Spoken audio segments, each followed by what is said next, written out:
Hello, and welcome to the next panel of the Rabin Respite Programming, Courting Our Future, hosted by the Constitutional Accountability Center. I'm your moderator, Ellie Mistal. You might know me as the justice correspondent from The Nation. You also might know me from screaming about the Mets on Twitter. Joining me for today's discussion is Elizabeth Wydra. She is she's the president of the Constitutional Accountability Center. She's appeared as a legal expert on basically every television cable network that you can think of, and in most print publications that you've read. And I did not know this until reading up on her. She also, like me, used to be a big law associate at Quinn Emanuel, which means the two of us share something in common. We used to make a ton of money, and now we don't. Also joining me is Elliot Williams. He is a principal at the Rabin Group. He's in the government affairs practice. Elliot spent 8 years in the Obama administration, which means he did not make a lot of money. He's a former federal prosecutor and used to, in a former life, be Judiciary Counsel for Chuck Schumer, who is now the Senate Minority Leader. So that's our panel. We're going to talk about the courts. Folks, if you have been watching the Democratic National Convention that's been going on this week, you might be surprised to learn that the Supreme Court exists. It's actually a thing. There are 3 constitutional branches of government, and the Supreme Court is one of them. So, Elliot, really, my first question is to you. Why are the Democrats so bad at this? Why are the Democrats kind of unable to really make a case about why the courts are important to their voters?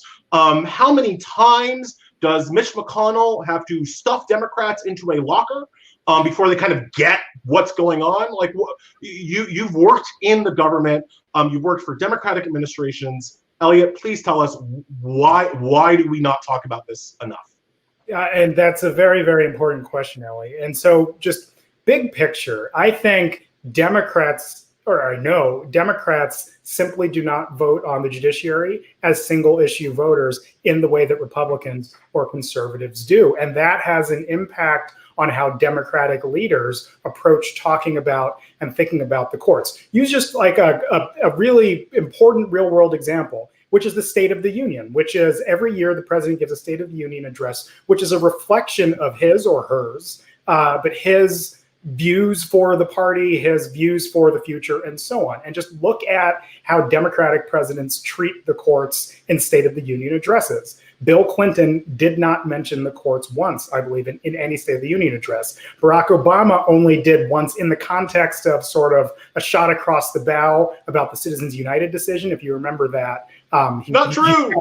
Not true, right? Where Justice Alito mouths "not true" under, but he doesn't talk about appointments or nominations or confirmations or the importance of the courts in our system of government or whatever. George W. Bush mentions judicial appointments 5 times over the course of his 8 years in 5 different State of the Union addresses because his voters and the people that put him into office demonstrated that they care about this issue singularly. Democratic voters simply do not do that. Now, I know there may be people from Planned Parenthood or Earth Justice or any individual groups who are watching this and thinking, well, of course, our community cares and thinks about these issues. And that's true. There are pockets within the left that are active on judicial nominations issues as relevant to their particular issue set. But as a broad unifying thing that brings Democrats together, it's just not there. And I assure you, Ellie, next week at the Republican convention, you're going to hear repeated references to the Supreme Court and to the nominations and Mitch McConnell's success because it's just baked into the modern Republican Party in the way that it isn't with the Democrats right now. Elizabeth, should the courts be more of a political issue? Should this be something that the Democrats are pushing more when they have the opportunity, as Elliot says, in the State of the Union or at their convention, or just when out pressing the flesh with voters? Or should we be trying to, as I believe Obama thought he was, trying to depoliticize the courts and trying to make it less of an every 4-year issue and trying to keep it kind of above the political fray? So I think there are two different things in there. And, first of all, absolutely every voter from across the ideological spectrum should 1,000% be thinking about who they are voting for, who the person they're voting for will appoint or support or confirm putting on the bench. That is 1,000% true. That's not politicizing the judiciary. That's just a fact that we have nominations for the judiciary come from the president and confirmation coming from the Senate. And then also I would also point out that, other leaders have a role to play in suggesting candidates for the bench, et cetera. So that's just a role that our elected leaders play. And it's 1,000% something that Democrats, Republicans, independents, libertarians, whoever you vote for, you should be thinking about that. I think the claims about politicizing the courts have some more validity when you're talking about how judges, once they're on the bench, reach their outcomes, whether they're doing it to push a political agenda or whether they're following the law and the Constitution's text and history and values where it leads. But that's an entirely separate conversation than the one you raised by the question you asked. And I think that Elliot made a really good point that next week, I have no doubt you will be hearing from the RNC constantly about the courts, judicial nominations, and progressives need to care about that just as much, if not more, than the RNC. And I think that while it might be true that some progressive voters don't singularly vote on the courts, and frankly, that's kind of a good thing, I think that when you vote, you should think about a lot of different things. There are a lot of people who said they would vote for Donald Trump simply because of judicial nominations. And I might argue that you'd probably want to think about more than that when you're casting a vote for someone like that. But, the idea that progressives might not vote on a single issue like the court, they absolutely should be thinking about the courts. And I think a perfect example is, progressives care deeply about DACA, for example. And we had, or affordable health care, the ACA. DACA deadlocked when it got to the court. There wasn't a ruling on DAPA, the extension of that. And the ACA came within one vote of being struck down by the courts. So even if you're voting because you care about healthcare or because you care about immigration or you care about criminal justice, that means you also have to care about the courts because those policies live or die in the courts. You can elect a progressive House and Senate, have a progressive administration, get an amazing piece of legislation passed. And if you have judges on the bench who are pushing a conservative agenda and ignoring the law and what it actually says, then those policies will fail, even when you've put in all the hard work to elect those progressive leaders, to get that legislation passed, to get it signed by the president. It could still fail in the courts. So we've got to all care about this. Elizabeth, I'm so glad you brought up the issue with progressive issues and progressive leaders. I certainly, and again, The Nation it tends to be a very progressive publication. I spend a lot of time talking with progressives who are worried that the current nominee, the current leadership of the Democratic Party isn't kind of sufficiently woke, isn't sufficiently on board with progressive ideas. My response to these people is usually something around the lines of, Ruth Bader Ginsburg is 87 years old. Shut up. Now, sometimes they get angry at me when I say that. And then I say, Stephen Breyer is 81 years old. Shut up.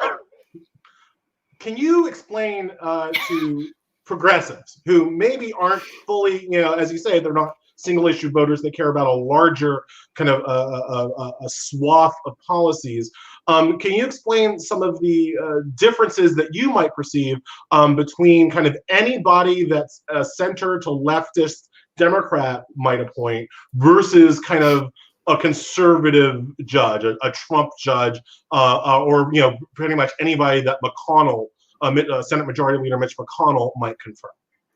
Absolutely. So first of all, your arguments, while loud, are not bad. It's incredibly important to think about Supreme Court nominations and the fact that there are likely to be very, very soon, hopefully not too soon, some vacancies on the court. And, when you're talking about, obviously, when Justice Kennedy was being replaced, he was replaced by Justice Kavanaugh. That was a huge deal, because it was sort of the,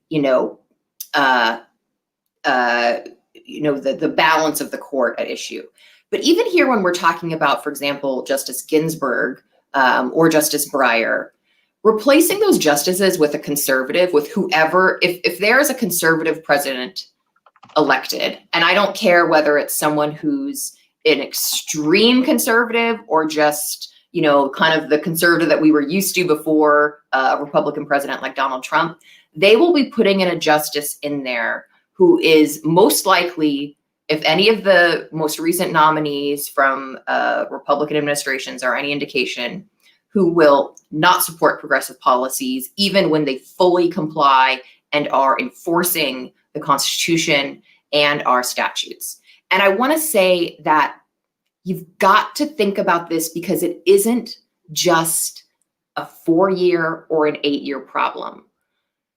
President Trump, for example, even if he is defeated in the next election and many of his policies of cruelty and perpetuating white supremacism, even if those policies can be erased with an election, his Supreme Court nominations will not. And those folks will be on the bench for decades.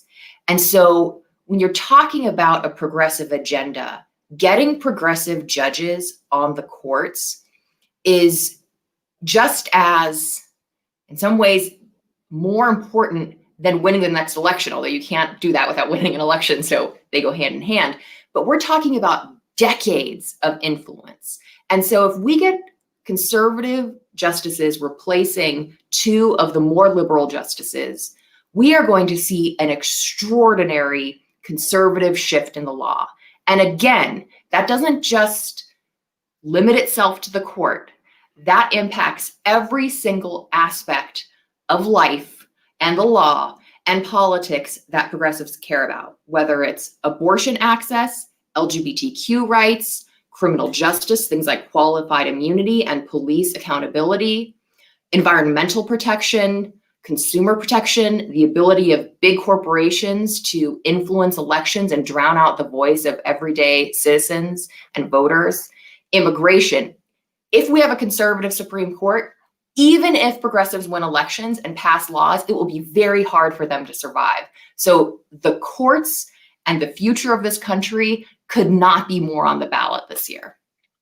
Elliot, assuming that people understand that message and they go and they vote for the Democratic nominee for president, then the job is done, right? Is there, another branch of government that also has a role to play in all this? Yeah. We should talk about the Schoolhouse Rock 3-ring government. It's certainly a circus and a three-branch of government. But no, certainly it's the Senate, and people need to lean on their senators. And frankly, elect a Senate that reflects the will of the people. Or, I'm not going to, whatever, elect the right Senate. We'll leave it at that. But no, certainly that is a question. Now, again, and even responding to one of the comments that we had about whether Democrats care about voting and so on. It's, and again, I don't mean to begrudge Democratic voters and say that or liberal voters and say that they don't vote on judges, but it's just sort of far more baked into the notion of modern conservatism that judges are a thing that is critical, and sort of these questions of, so some of these, anyway. So no, I think it's important to think about the United States Senate and frankly the Senate, the rules of the United States Senate. I know one of the contentious issues is whether to alter the rules of the Senate to facilitate the easy confirmation of judges. And that's an important conversation to have when, as Elizabeth is talking about, you're talking about an existential question for the United States of America. And I just think, backing up for a quick second, and Elliot, I want to thank you for your writing and work around this issue of sort of a half loaf and the candidate or the people who represent not your point of view, but this sort of saving America from the brink of all kinds of problems. And you've written quite eloquently, both on Twitter and in your writing for The Nation, that you may not be on board with a particular leader or a particular government, but the alternative is so profoundly bad and so profoundly dangerous that I hesitate to say you ought to hold your nose, but that's when the process of negotiating over what 100% is and where we want to be as a nation ought to come in. But this whole question of just looking at the appointments that any Republican president, but particularly Donald Trump, has, just look at the appointments he's made and the nature of where he shifted the federal judiciary across the board. We can talk about individual. You can talk about the Fourth Circuit, which briefly was mildly progressive for about 15 minutes about 10 years ago, and now has shifted back firmly with the number of appointments. The 11th Circuit, where I once clerked, which is once again shifting very firmly to the right, and this is just consistently happening across the federal appeals courts in the nation. So people, not even as they go to the ballot box, but just as they think about politics and think about the United States Senate and think about the presidency and just think about their values generally. What do you want, and what is the America you wish to have? Is it the ideal? Well, certainly we all could live in an ideal world. Or is it the alternative, which is a very frightening one? Elizabeth, you wanted to jump in? Yeah, and I just want to add something to what Elliot said, and I totally agree with him on that. I'm grateful for your writing on this as well. And just because you elect someone, whether it's a senator or president, who has a role to play in judicial nominations, that doesn't mean that your role as a progressive activist ends. Because you see it on the conservative side. It's not just about getting someone in office who will put conservatives or progressives on the bench. It's also, after that person gets elected or that Senate gets elected, who they choose within that category. And we've seen on the left a broad swath of the types of people who are nominated to these positions. And the DNC platform, I think, should be lauded for noting that we should have nominees who reflect the diversity of this beautiful nation, which President Trump's nominees 1,000% do not. They're pretty much all white men. And, not just that, but also the diversity of, the DNC platform talks about, having people across the legal practice, so people who are not just big law partners. But, progressive activists, I think, even if they might be, as Elliot said, you hate to use the term, holding their nose to vote for, a certain presidential ticket.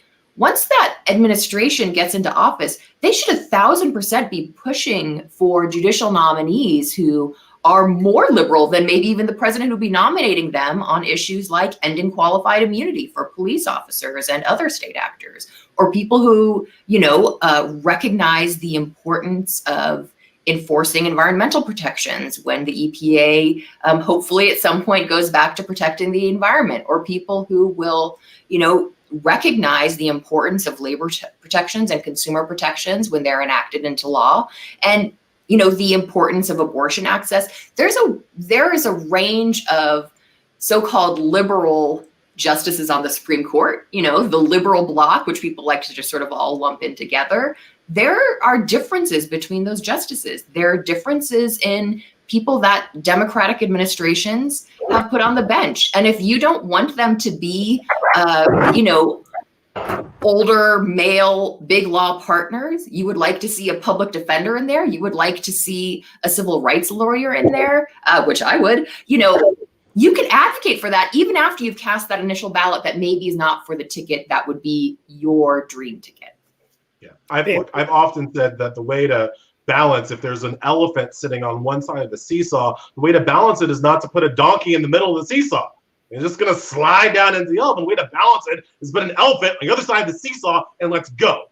I want to come back to the diversity point, but before I get too far off of the politics of this all, I just want to ask either of you, kind of rapid fire, do you think that we live in a world where we will see any Supreme Court nominee confirmed in an era of divided government? So, Trump has right now the White House, the Republicans have the White House and the Senate right now. They can get whoever they want. If we ever find ourselves in a situation where one party controls the White House and a different party controls the Senate, do you think we live in a world where it's possible to get any judicial nominees at all? Can I say, okay, I think it's a question of which party's in power, right? And it's a question of how dirty Democrats are willing to play. It literally, and some of this, I don't say this to vilify conservatives or Republicans, but baked into the notion of conservatism is that government is inherently bad and it ought to be blown up and the rules and norms can be violated. Again, that's it's sort of the essence of big government lowercase g government versus small government. Liberals tend to believe, and well, the president made a nomination, so even though it's a different party, necessarily we should just, because that's just the way government works, and we have to adhere to the norms of government. It's almost a philosophical point, and I'm not convinced that a Democratic president, and maybe even the next Democratic president, would be willing to sort of blow up the rules or the norms in such a way as to not confirm, the Democrat, you know what I mean, a Democratic Senate with a Republican president. So you don't think your old boss Chuck Schumer would blow the whole thing up to block every nominee up and down the system? You know, I think my old boss of a couple of years ago versus my old boss of today are two different my old bosses, and I think there is just different. We're in a different. I think post Merrick Garland, I think we are in, which is, you know, for folks, everyone who's watching this knows who Merrick Garland is, but for folks who don't, the 2016, after Justice Scalia died in early 2016, Mitch McConnell refused to confirm Merrick Garland, which was Barack Obama's. Talk to you. Right. Acted like you, right? Elizabeth, what do you think? Do you think that we will ever have a nominee? And again, not just for the Supreme Court, like up and down the system, in an era of divided government? You know, I think in a lot of ways it depends on the people. You know, if there's enough pressure, the people can make a difference. You know, and I know I'm like a sunny Californian, and so I'm always optimistic. But like, I really do believe that, and I think we saw it with healthcare. You know, I mean, you had like the big Republican establishment politicians wanting to tear down the ACA, and because there was nationwide outcry, they couldn't get the votes. And so I think if there is a, you know, nationwide outcry that you can't hold the Supreme Court hostage, because the Supreme Court does really important things, the courts do really important things, then, you know, I think that it could happen. You know, I do think that there has been an unfortunate capitulation by progressive senators. You know, even when they could be voting to stop particularly egregious nominees, they don't always put up a big fight.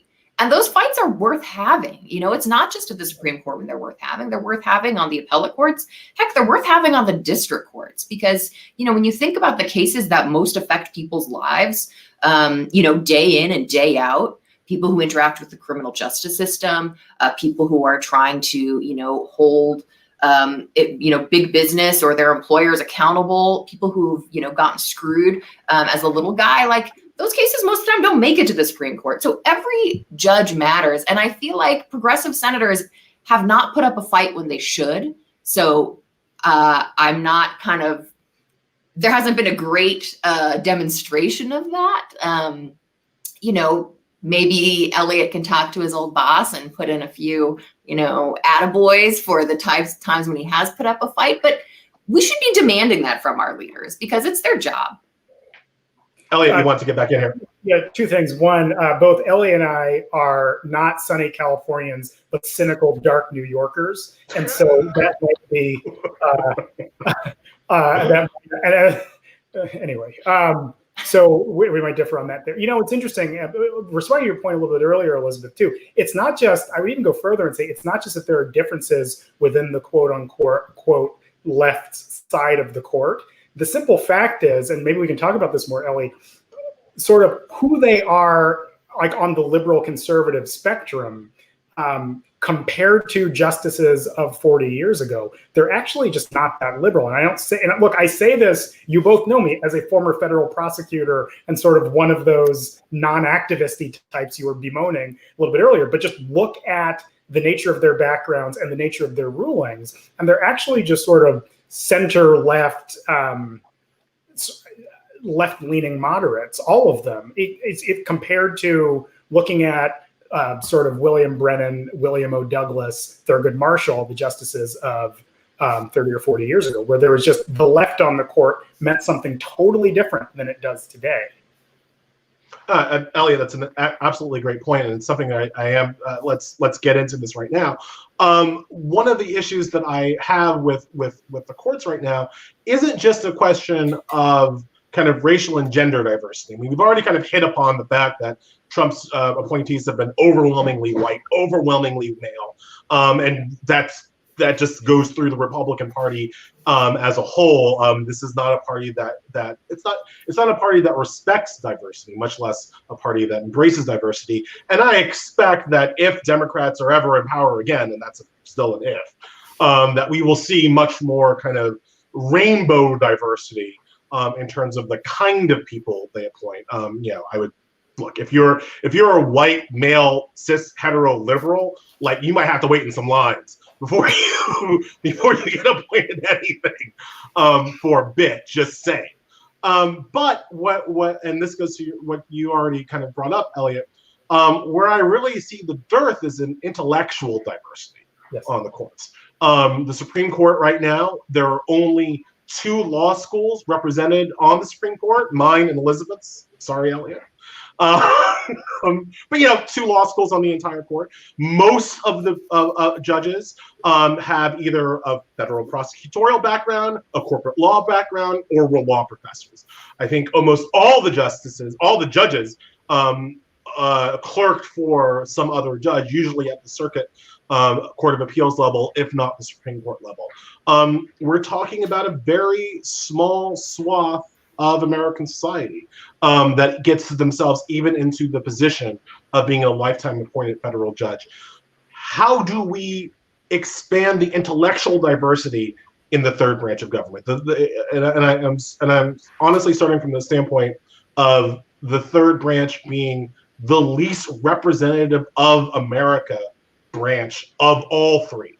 So how do we break through the intellectual barriers to get a more diverse kind of grouping of people onto the bench? Elliot's book last. Elizabeth, you first.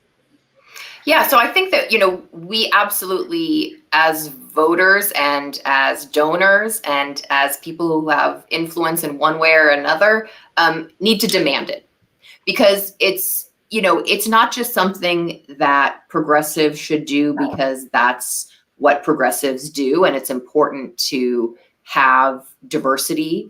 It's because it's honestly the best thing for our justice system and the best thing for our country to have people who are Black and brown and Indigenous, LGBTQ, trans, with disabilities. That is going to bring excellence to our judicial system. It's not just about checking off boxes. It's about putting the best people on the bench. And honestly, I want a nominee who has diversity of experience. Someone who, I'm a better human, I'm a better lawyer because I represented people who are, facing the huge criminal justice system, prosecutors like Elliot, who have their lives in their hands.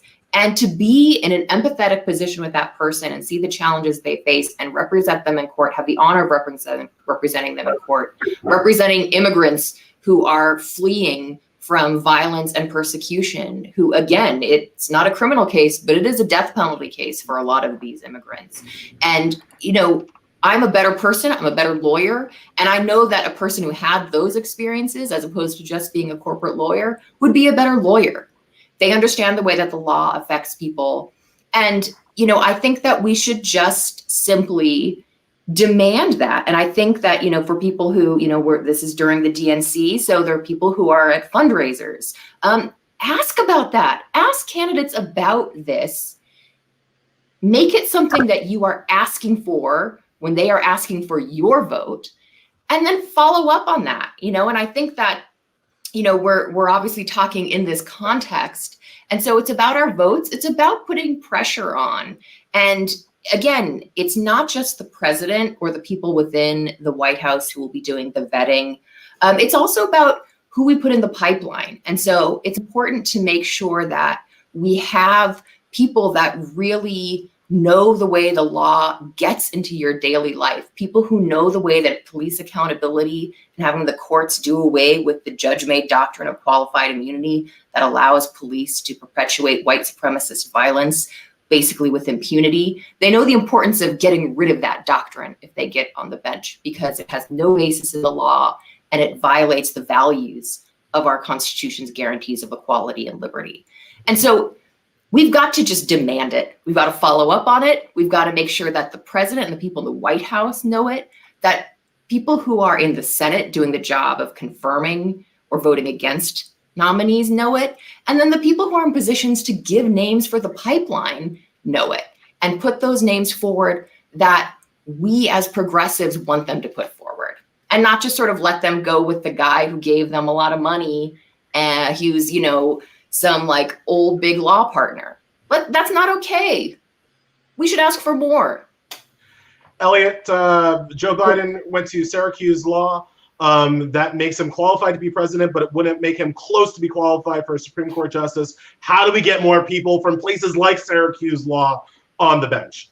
I think it's the legal profession needs to get off of its fetish with credentials. This is something that we all know as three members of the profession, and frankly, three members of the profession who went to elite law schools. But that's baked into the legal profession. And if you look at law firms and on down, they all tend to reflect that, clerkships and so on. So number one, it starts with the legal profession as a sort of broader societal institution needs to get off that, right? Number one. Number two, this gets to Elizabeth's point about the isms that exist in society because of who's there. So the notion, so you just take systemic racism in society, right? Which we all, at least the three of us and many of the people watching here, would acknowledge the existence of.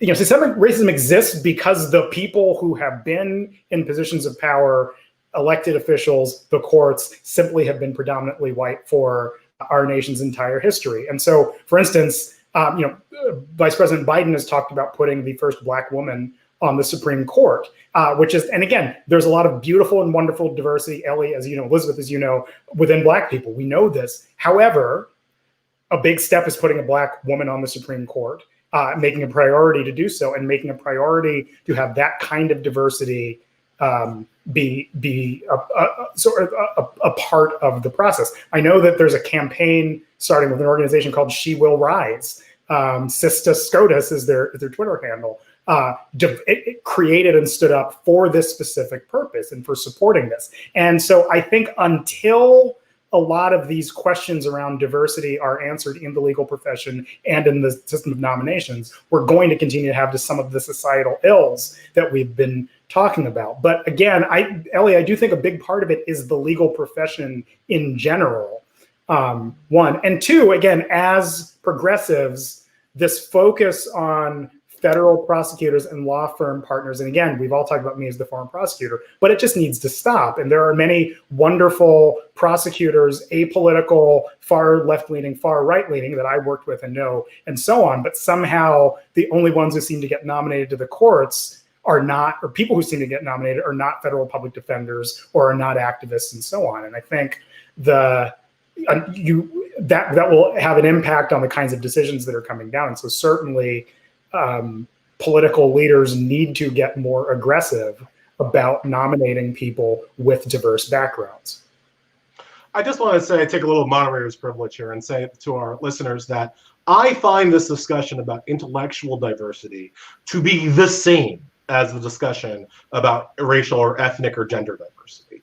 I fervently believe that we would have a more diverse bench if we, just racially speaking, if we had more intellectual diversity on the bench. And I'll give just a little quick personal story on this.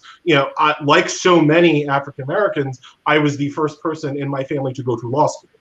Not the first person to graduate from college, and I'm very proud of that, but proud of them to not have been, but certainly the first person in my family to go to law school. And so there was no way that I knew that something like clerkship was important. Right? Like I didn't know any Supreme Court clerks. I didn't know that was a thing that I should aspire to, right? I went to law school with a whole lot of debt, and I came out wanting to make some bank, all right? I needed to pay some debts when I got out of law school. So there was a whole pipeline of kind of taking me from a kind of 1L that I could have gotten onto to lead me into a potential, Supreme Court appointment. Obviously, I would never be an actual judge because my mouth runs too fast. But there's a whole pipeline I didn't even know about, right? And I went to an elite law school. Imagine how difficult it is for people who don't go to elite law schools, who are the first people in their family to go to college, much less law school, who don't have lawyers and doctors and other people in their families and in their communities that can kind of push them along the way. If we expand our definition as to what a judge is, to include people who come from some less traditional backgrounds and from some non-elite schools, we will, by definition, expand our definition of what a judge looks like. So that's one of the reasons why I just think it's so important to always think through, are we being intellectually as diverse as possible? Because the racial and the gender equality will come through that as well as much as anything. Before we open it up to questions, I gotta ask you guys about trying to pin you guys down on what actual reforms, if any, you want to see in our judiciary, right? There are lots of ideas flowing around right now, from court packing to term limits. Is there any particular reform that you want to see that you think that would make a huge difference on our bench? Elizabeth, you first. Yeah, so I think something that's very easy and very doable, and is perhaps one of the silver linings of this whole COVID situation, is increased transparency in the Supreme Court. Before COVID, if you wanted to see what the nation's highest court was doing or hear it in real time, you had to go to Washington, probably hire a line sitter or sit in line in the public line for literally days. Even as a member of the Supreme Court bar, you probably have to get there at 5 o'clock in the morning and stand in line to get in. And then there are only a few dozen seats inside. That is preposterous that is true when you have the Supreme Court hearing cases, just looking at this past term about abortion access, about immigration and DACA, about issues related to civil rights. So the fact that we have had live audio from the Supreme Court during COVID when they had to move to remote arguments, I think is just a step forward to increasing transparency. And I think that would actually do a lot to get people engaged with the court, because it would be something that's more real to them. I think that it would make it more of the part of Americans' experience of government. I'm not going to say that the average American tunes into C-SPAN, but the fact is we do get to see people come onto the floor of Congress and talk about things. We do get to see these big hearings, and the fact that we don't get to see that from the court, and prior to COVID, you could only hear the argument when it was released later, and that was just the audio. And you had I think, who was it, Stephen Colbert, who had the dogs acted out, which okay. But so I think that is a very easy reform that could very easily be done. And I don't want to talk about court packing. Elizabeth, I'm going to push you though on the one that you said, right? So as a person, you have to argue in front of these people. Are you worried that cameras in the courtroom or same day audio? Are you worried that could lead to grandstanding from lawyers? I think back to one of the lowest moments of this era when the Trump lawyer had to get up there and argue that little kids don't deserve toothbrushes. I don't think that's an argument she makes. If she understands that there's a camera in her face at all times, and she understands that people are going to hear that, I don't think that's an argument that she makes. Now, I think that's a good thing in terms of that's a terrible argument, but you could argue, legally speaking, that you should feel free to make whatever arguments you need to advance the interests of your client. And if a camera staring you in the face is going to, have a chilling effect on you as a lawyer, or is a camera staring you in the face going to have a grandstanding effect on you as a lawyer? So, I don't think it honestly matters. Look, probably the grandstanding that goes on in the court goes on already, because you're grandstanding for the other people in the room whose opinions you really care about. Certain justices, I think, like to show off in various ways, whether it's by making jokes or whatever already. So I don't think they need cameras to do that. But I do think, and look, it's already public. So if something outrageous happens, like exactly what you said, children don't need toothbrushes, that's going to get out anyway. And then I also think that, we should see what some of the justices do. I mean, I will never forget, being in the room when Justice Scalia said some of the most incredibly offensive things during the arguments about race-conscious admissions programs, when he talked about the Voting Rights Act being a racial entitlement. You know, I want those things to be on camera. You know, I want people to see that and to know that that's what a justice of the Supreme Court is saying. And so are those the kind of justices that you want on the court, who think that the right to vote free from discrimination is a racial entitlement? You know, or who make suggestions about the intelligence and ability of Black students, you know, that should be on camera and we should see that. And if that makes them think twice about saying things, hopefully it'll make them think twice about thinking those things, and certainly make them think twice about putting them into their judicial rulings. Elliot, what's your reform? Yeah, I would second the transparency point, and it's on this big issue. Why are courts? This gets back to what we were saying earlier about the elitism of the legal community, and why are courts so different? Why do we treat the law as so different than any other function of government that there's been this reflexive pushback on putting courts that it will ruin the Supreme Court, and the Supreme Court is too special and too lofty. Well, come on, that's nonsense. Like, it is our government, and the people have certainly maybe not an entitlement to know what's happening in it, but certainly the right to be able to see freely without jumping through hoops how the proceedings take place. So I just feel like the world has overvalued, or many people in the legal community have overvalued this risk of courts being tainted by the whims of the ordinary people who would be watching the proceedings play out and so on. It's it's tricky. Like, I understand as a lawyer that the law can be complex and hard and dry. Well, so what? Then let it be law, let it be complex and dry, and people who can, and as Elizabeth had said, when justices make egregious comments or particularly profound ones, then certainly the public should be able to see them. But it is striking that somehow we've treated the Supreme Court and the judiciary generally with kid gloves, that somehow it is this special, because, for instance, part of that stems from the fact that the judiciary is an apolitical branch and is not subject to, it does not behave in the same manner as the two dirty political. Well, come on, it's just as political as any other branch out there. You know it, I know it, everybody knows it. So this idea that it's entitled to this balloon of protection around it, and that justices couldn't do their jobs effectively with cameras there, is just nonsense.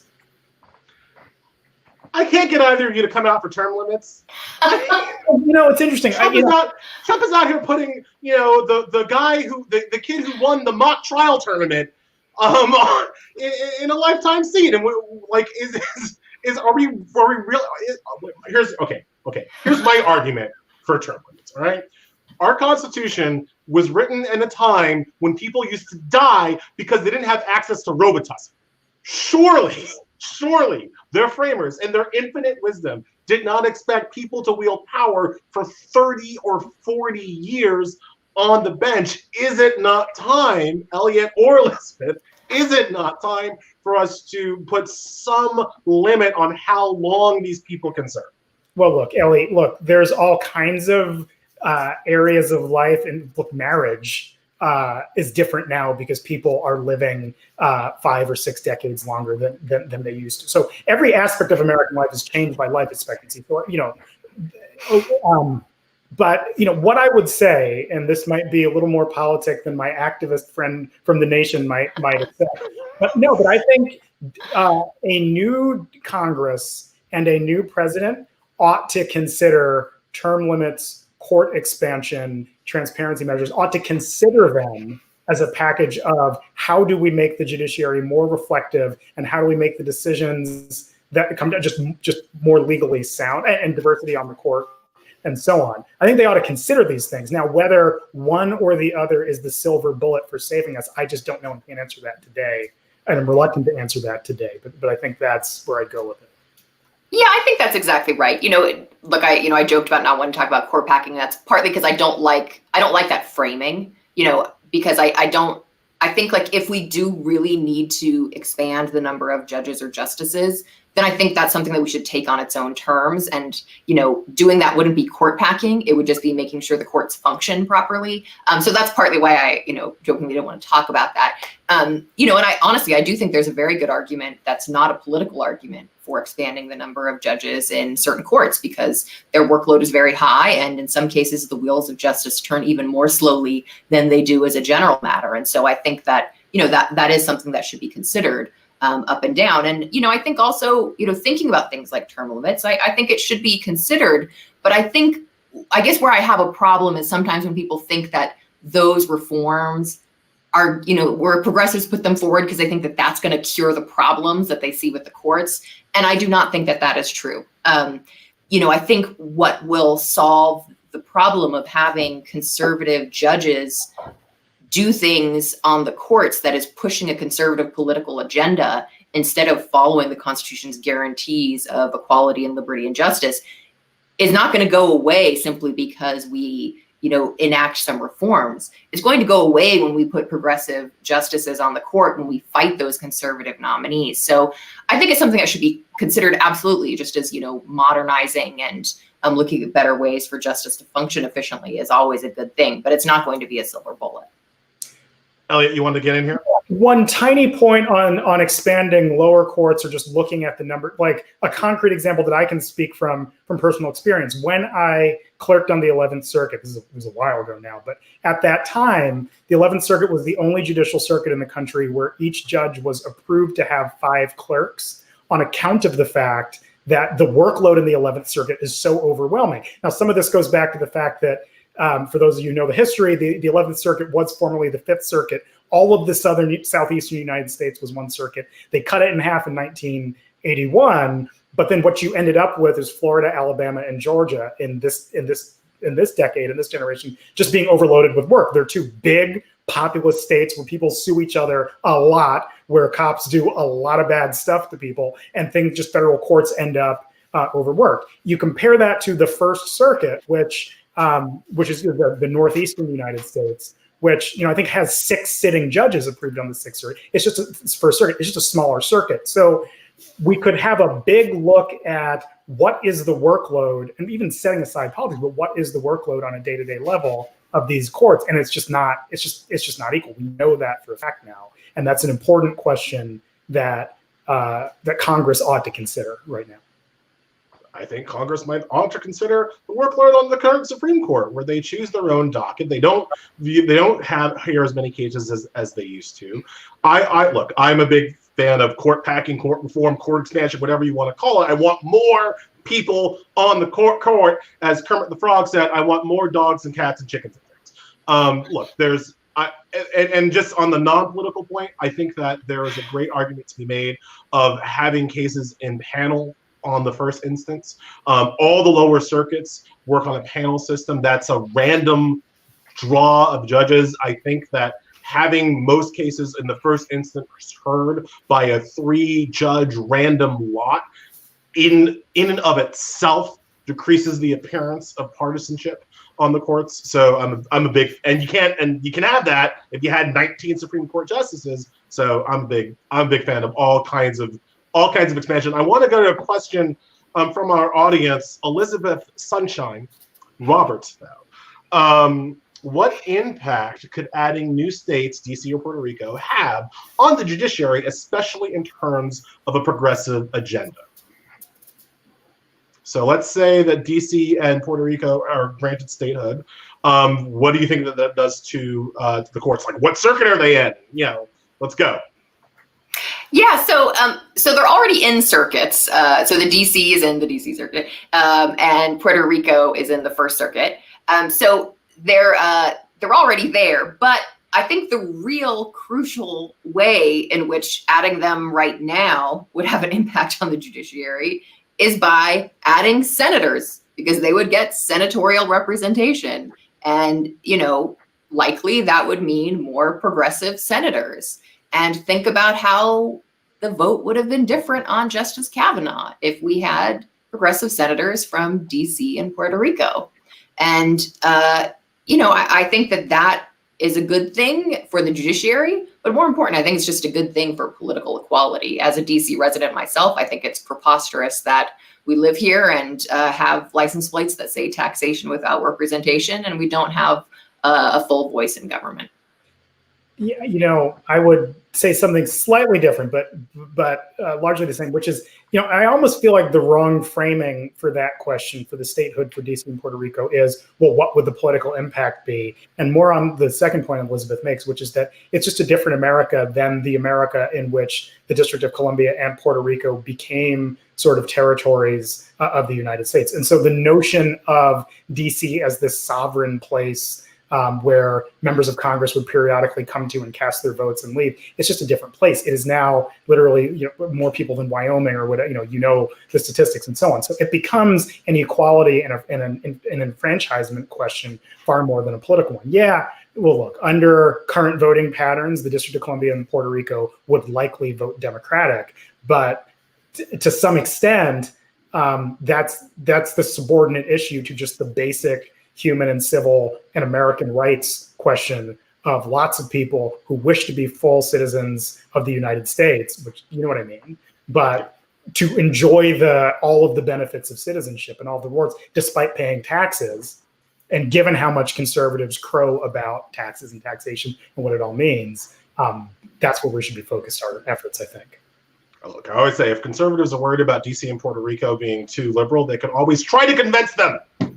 Yeah, win the have an actual argument. Democracy. That's exactly it. It's people say you hear that argument made, which is it's just handing Democrats votes and convince the people in the District of Columbia that there are a couple independent members of the city council, but convince them that your views are right and perhaps you win. Make an argument. All right, last question here from Christine Kippens. What should a Biden-Harris administration and or Democratic senator prioritize concerning the courts in the first 6 months of 2021? I want to get us out of here on a raw politics question because we are in convention season. What's the hammer? What's the first 100 days hammer that a new Democratic administration should think about should they win in 2021? Okay. I'll just say bullet point for the lightning round really quick. One, the economy. We need to stabilize it and ensure that people have the security and safety that they need because we're just in trouble. The nation is in trouble now and burning. So obviously stimulus the economy is the top priority of everyone. Number one. Number two, the courts, obviously, and prioritizing judicial nominations and making them in a way that Barack Obama just simply didn't. Right. And number three, immigration. I think the nation is in sore, dire need of immigration reform, and that needs to happen stat. So I think even before the 6 months start, there needs to be a list of people who are going to be nominated. And, we need to learn the lessons from the Obama administration where they had an extremely slow start of putting judges on the bench, and that was with a sympathetic Senate. So that was a real squandering of opportunity. And making sure that those names are people who are going to be on the bench for decades, who aren't going to take senior status after just a few years, which happened with some of the Obama nominees, which was extremely frustrating to kind of work so hard to get them through and then have to go through the same thing again. So, people who are going to be on the courts for a long time, people who represent the excellence and beauty of America and all its diversity, people who are from progressive backgrounds, who are civil rights lawyers, who are public defenders, who worked in labor, who have worked in abortion rights, people who understand the way that the law really impacts Americans. And I just want to say on this that I'm actually really hopeful that there could be a really strong running start with a progressive Biden-Harris administration because we have Kamala Harris on the ballot. She has been a real superstar in the Judiciary Committee. I think a lot of people remember her from her questioning of Justice Kavanaugh, but she's been great across the board in the Judiciary Committee. And so, this is probably Elliot's world more than mine, but if Kamala Harris were to be in charge of judges as part of her portfolio, I think that would be something that she would just crush. And so, having someone like that in the White House is, I think, a real benefit to those of us who care about the courts and care about who gets nominated, especially out of the gate. If only we had a former Obama administration official here who could speak to why the president, who was also a constitutional lawyer, was so slow out of the gate on this particular issue. So I'll tell you exactly. I mean, again, I didn't work judges, and certainly not in the first term where I was over at the Department of Homeland Security. But I think, number one, healthcare sucked a lot of energy out of the first 2 years in terms of priorities. And number two, this gets back to what we were talking about, the sort of failure of the progressive left to make judges a thing.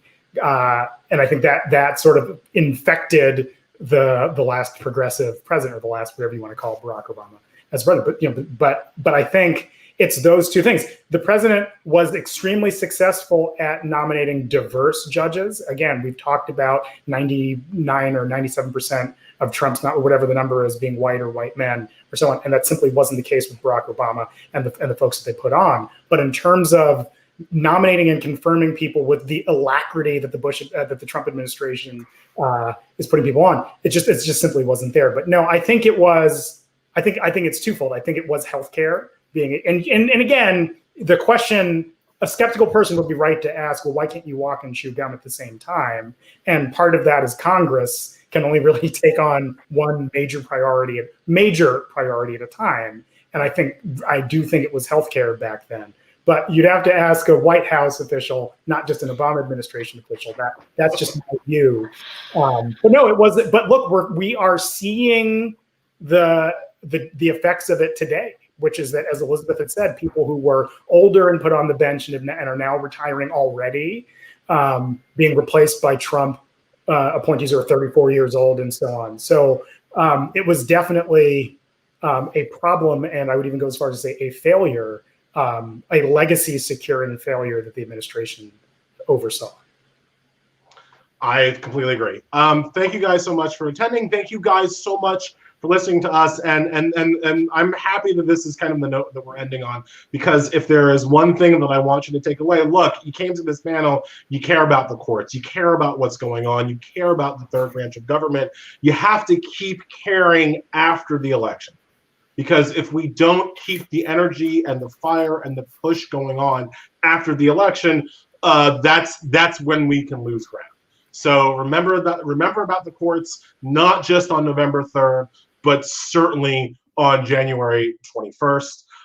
Thank you for the Constitutional Accountability Center for having us. Thank you for the Raven Group for hosting us. Thanks for coming, and have a nice rest of your week.